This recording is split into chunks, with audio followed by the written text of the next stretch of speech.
हिमायतनगरात अखंड नामजप यज्ञ व पारायण सप्ताहाला उत्स्फूर्त प्रतिसाद।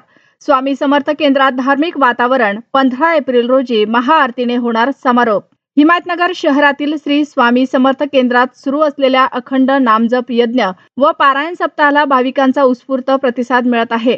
9 एप्रिल पासून सुरू झालेल्या या धार्मिक सोहळ्यात विविध पूजा अर्चा, पारायण आणि हवन विधी अखंडपणे सुरू आहेत। या सप्ताहात गुरुचरित्र पारायण, विना पारायण, अखंड नामजप यज्ञ, देवी देवतांची सेवा तसेच खंडोबाची सेवा यासह विविध धार्मिक कार्यक्रमाचे आयोजन करण्यात आले आहे। दररोज सकाळ, दुपार आणि सायंकाळ अशा 3 वेळा आरती केली जात असून यामुळे भक्तिमय वातावरण निर्माण झालं आहे। देशात शांतता नांदावी, देशाची सुरक्षा अबाधित राहावी तसेच युद्धजन्य परिस्थिती टळावी या उद्देशाने हा धार्मिक उपक्रम राबवण्यात येत असल्याचे स्वामी समर्थ केंद्राच्या आयोजक महिलांनी सांगितले। या सप्ताहाचा समारोप दिनांक 15 एप्रिल रोजी बुधवारी सकाळी 10:30 वाजता महाआरतीने होणार आहे। या सोहळ्यात जास्तीत जास्त भाविकांनी, विशेषतः महिला मंडळींनी सहभागी व्हावे असे आवाहन स्वामी समर्थ केंद्राच्या वतीने करण्यात आले आहे।